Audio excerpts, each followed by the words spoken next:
Ya estamos de regreso en esta edición de Cable Noticias a través de Canal 2. Les contamos que en el marco del mes de las enfermedades raras conversamos ahora con la doctora Carla Bastías, inmunóloga jefa del Laboratorio de Inmunología del Hospital Clínico de la Universidad de Chile, para abordar la realidad de las inmunodeficiencias primarias o IDP en Chile. Estas enfermedades, aunque poco frecuentes, impactan significativamente la calidad de vida de quienes las padecen y requieren un diagnóstico temprano para acceder a tratamientos adecuados. A pesar de que la ley Ricarte Soto garantiza el acceso a terapias para los pacientes diagnosticados, la mayoría de los casos identificados se concentran en la región metropolitana. Y justamente para conocer más detalles estamos a esta hora ya en contacto con la doctora Carla Bastías. ¿Qué tal, doctora? Bienvenida a Cable Noticias de Canal 2. Hola, un gusto estar con ustedes acompañándolos. Muchas gracias a usted por recibir nuestra llamada. Doctora, ¿cuáles son las principales señales de alerta que podrían implicar la presencia de una inmunodeficiencia primaria IDP y por qué suelen confundirse con otras enfermedades? Ya, a ver, efectivamente las inmunodeficiencias primarias son enfermedades poco frecuentes, por eso catalogadas como raras, y que efectivamente tienen algunas señales de alarma dependiendo, ¿cierto?, de la edad de presentación de los síntomas. Hay algunas inmunodeficiencias primarias que se presentan en la infancia, en la primera infancia, y otras que incluso se pueden llegar a presentar de edad adulta. Las principales señales de alarma de las inmunodeficiencias primarias son las infecciones recurrentes. Y hablamos de infecciones recurrentes no solo de resfrío, que eso puede ser habitual en los niños o incluso en las personas adultas, sino que de infecciones que son un poco más complejas. Por ejemplo, 4 o más otitis en un año, 2 o más sinusitis en un año, 2 o más neumonias en un año, ya sea en un niño o en adulto. En el caso de los niños también la dificultad para crecer o para tomar peso cuando son lactantes, ¿cierto? Infecciones diarreicas recurrentes o crónicas, infecciones profundas de la piel o de órganos, son todas ellas señales de alarma, tanto en niños como en adultos, que pueden ayudar a identificar o sospechar una inmunodeficiencia. Muchas veces estas infecciones recurrentes no ocurren en forma simultánea, sino que se van a través del tiempo.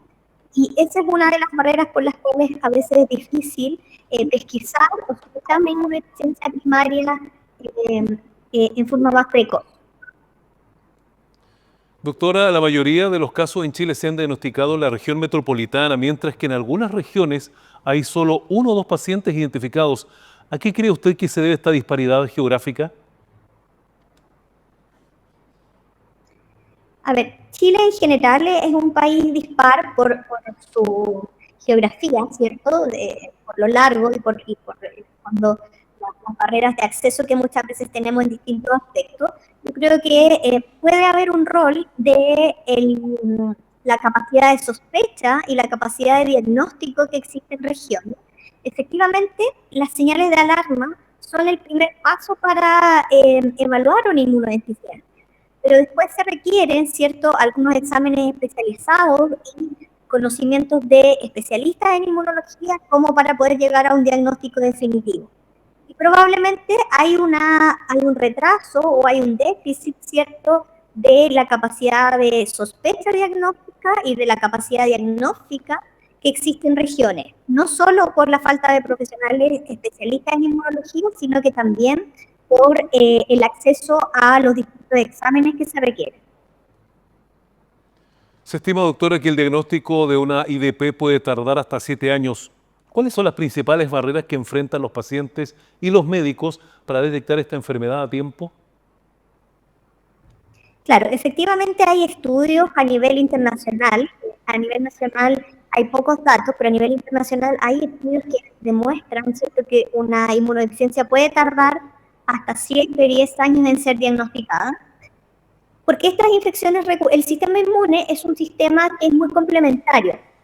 Cuando hay un déficit inmune, por ejemplo, de inmunoglobulinas, el sistema inmunológico trata de compensar con otros factores como para evitar que las personas se enfermen.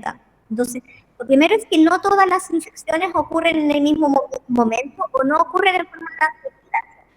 Entonces, una persona consulta en un médico por una infección, después consulta en otro médico por otra infección y así sucesivamente en el fondo, en el tiempo. Y muchas veces no se logra hacer una historia clara de todas las infecciones que esta persona ha tenido o que este niño ha tenido. Por eso es muy importante cuando uno evalúa a un paciente que ha tenido infección o que dice enfermarse mucho, tratar de objetivar estas señales de alarma. Eso es lo primero, ¿cierto? Y esa es una barrera, porque no todos los profesionales de salud, médicos generales, pediatras, están entrenados en esto. Y eso hay que, en el fondo, entrenarlo, hay que capacitarlo en atención primaria, en las escuelas de medicina, en los hospitales rurales, etcétera. Esa es como la primera barrera, la capacitación del personal de salud. Otra barrera es, cierto, la capacidad de acceder a tecnología diagnóstica. Uno puede sospechar una inmunodeficiencia haciendo un hemograma y un recuento de inmunoglobulinas que probablemente están disponibles en todo Chile.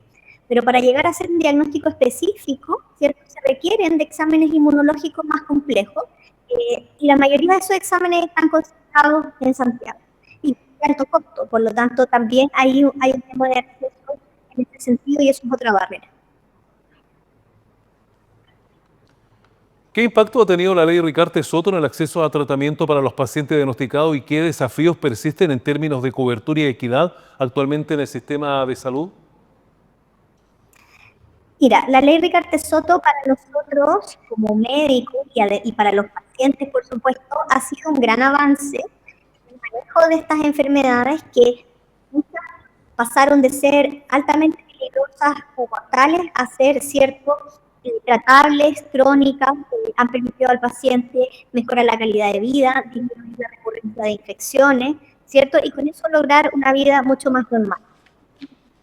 Existen barreras todavía porque no todas las inmunodeficiencias tienen el mismo tratamiento. Hay algunas que tienen tratamiento muy específico y no todos esos tratamientos están cubiertos por la ley Ricarte Soto. Nuevamente la ley ha impactado positivamente en el manejo de estos pacientes.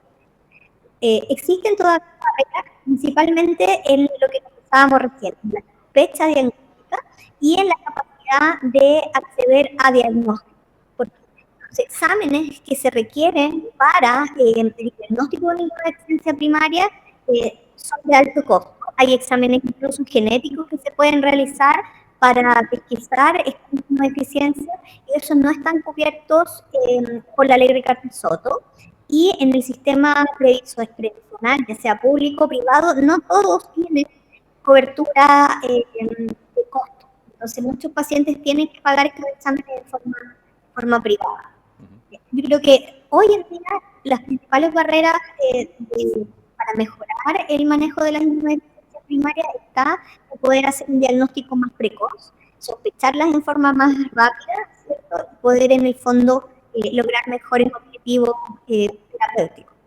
O sea, el diagnóstico precoz influye directamente en lograr mejores objetivos terapéuticos. Doctora, ¿alguna otra consideración final que nos quiera entregar? Yo creo que siempre es importante recordarle a la población, ¿cierto?, a las personas que consulten en forma precoz. Y hay que considerar que las inmunodeficiencias primarias se pueden presentar a cualquier edad. Pueden ser más frecuentes en los niños, pero los adultos también pueden presentar inmunodeficiencias que no han sido diagnosticadas. El llamado es a consultar en forma precoz, ¿cierto?, insistir en la evaluación inmune cuando hay infecciones recurrentes que han requerido antibióticos o que han sido más difíciles de tratar de lo normal. Creo que esa es una que puede dar la población como para empezar a mejorar el diagnóstico de las inmunodeficiencias primarias.